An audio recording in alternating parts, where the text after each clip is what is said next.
Hey there, soap fans. Soap Dirt has your bold and the beautiful daily spoilers for the week of February 13th through 17th, 2023. And there's a lot of hot action happening this week. As you know, on Friday, we left off with the cliffhanger of little adorable Douglas Forrester writing Aunt Steffi's name on the notebook. And of course, that dropped both Hope and Thomas's jaws. But they kind of brought this on themselves, right? They're always kind of back and forth with him, and admittedly, there's reasons for it. But poor little Douglas feels stuck in the middle. And then there's option C that they didn't even realize might be on the table. But that kid's clever. And he knows if he goes to Aunt Steffi's, he can see everybody without the tug of war. So he may be the smartest person in the room. And it looks like Steffi is going to say yes, and the judge will sign off. So let's dig into the spoilers. On Monday, February 13th, 2023, Douglas Forrester chooses where to live. At the cliffhanger moment, he asks Steffi if she will have him. Wasn't that so sweet and vulnerable? And her jaw dropped. On Monday, her jaw's going to close and she's going to think about it.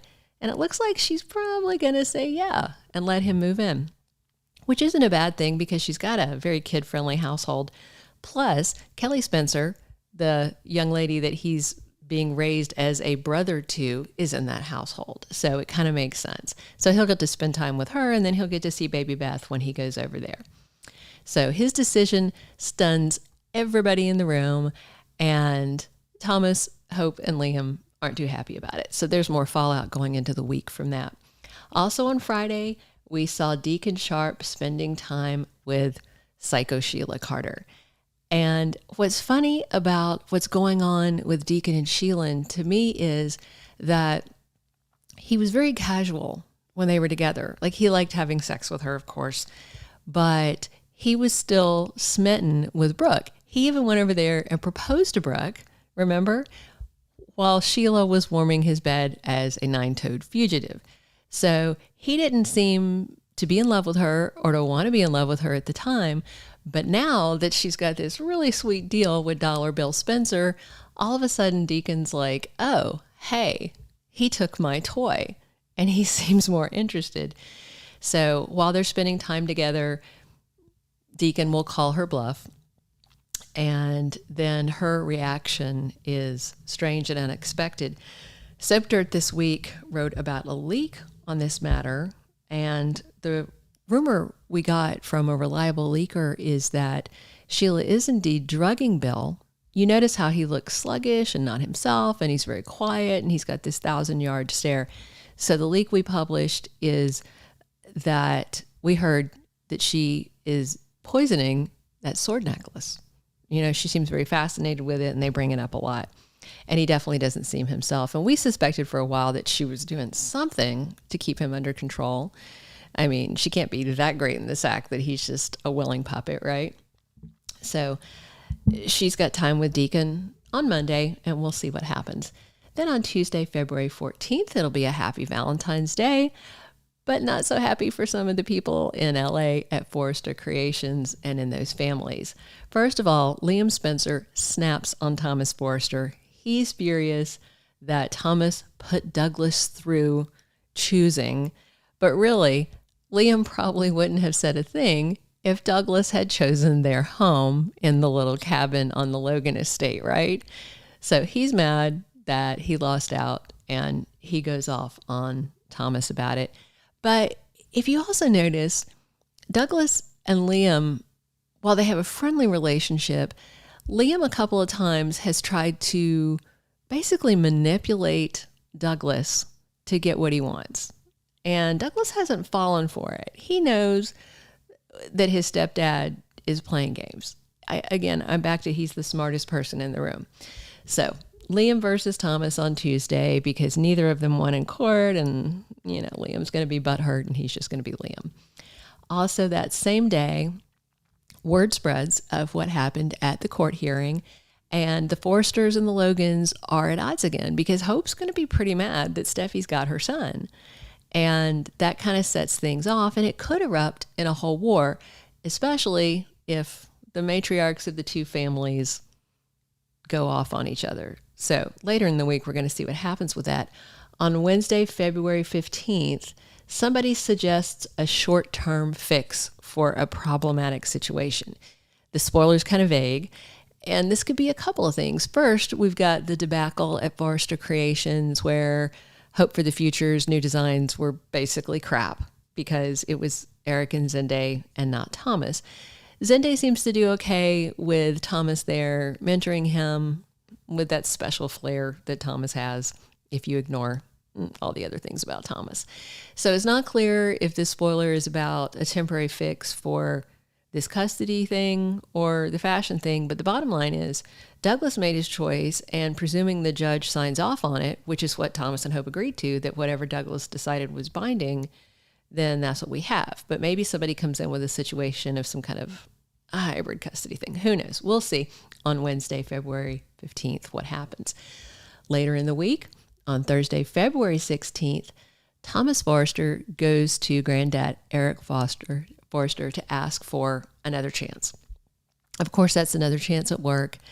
Thomas sees that the line is floundering without him, and it looks like he thinks that his talent should buy him a foot back in the door. And to be fair, there's really nobody at Forrester Creations with clean hands. Steffi shot Sheila. She's done stuff. Hope, if you look way back, was a drug addict for a little while. Brooke's a recovering alcoholic and a repeat cheater. Ridge, repeat cheater. Liam was emotionally cheating with Sally Spectra. There's just, everybody's got their stuff. Pam, sweet Pam with her lemon bars, was a psycho who smeared honey on Donna Logan and left her for a bear to eat her, and she still got her receptionist job. So it's not necessarily an unreasonable ask, but it feels like the wounds are too fresh right now. So the big question is, will Eric offer his grandson forgiveness?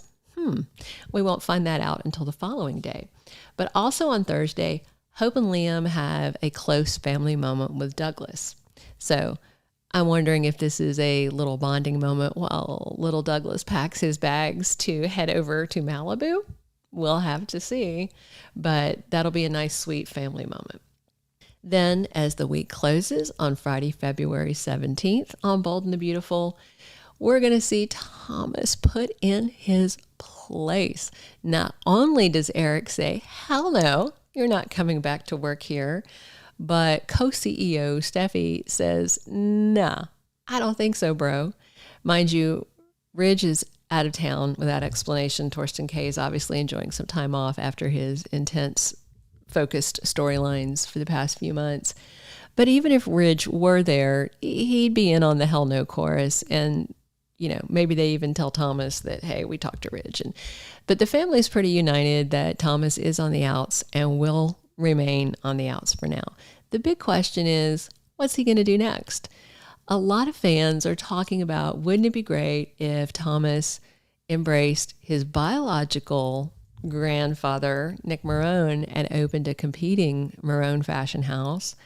It's too bad Sally Spectra's not still on the show. She's kicking ass over in Genoa City on Y&R, but it'd be fun to see them start a rival fashion house. But what seems more likely is that Thomas is going to keep trying to wedge his way in. Maybe he'll sneak designs in. Who knows? But just because they put Thomas in his place and tell him no, there's not. Anyway, he's going to stop pressuring them and trying to creep back in. Also on Friday, there's a family situation, with the Douglas custody thing. And the last time there was a custody issue, Taylor and Brooke were on opposite sides of it. And they each wanted their daughter to have him. And they were fighting tooth and nail the same way they did when it came down to Liam. They're always butting heads over Hope versus Steffi. Now, though, everything has changed. That really cool dynamic between Taylor Hayes and her new BFF, Brooke Logan, is that they are friends and looks like they might even be roommates soon. And Brooke made it clear to Taylor that she's prioritized her and their friendship above Ridge. And while Taylor told her that she expects Ridge to come back for Brooke to reunite with her, Brooke seems unconcerned. She really wants Taylor to live with her and to, be together and explore their friendship and, Ridge be damned. It's really great. It's kind of, groundbreaking after all these years of animosity and everything. So with Ridge out of the picture, they're getting along well. We'll see what happens when he gets back. But on Friday, February 17th, Taylor and Brooke decide they need to be a united front to protect Douglas. So what's nice is if Taylor goes ahead and moves into the Logan estate, then when Douglas is over visiting at the cabin with Liam and Hope, then he can see both of his grandmothers. And, we'll see how that goes, but it looks like they are not going to do what's expected and go toe-to-toe about this. They're going to just do what's best for Douglas. And so we'll see, because Douglas has decided what's best for him is to live at the Malibu beach house. So there's a lot to see and to unpack next week on B&B. That's it. That's all of our spoilers right now for the week of February 13th through 17th, 2023 on Bold and Beautiful on CBS. We hope you enjoyed the episodes, and check back to Soap Dirt for more hot spoilers and leaks and chatter about your favorite CBS soap.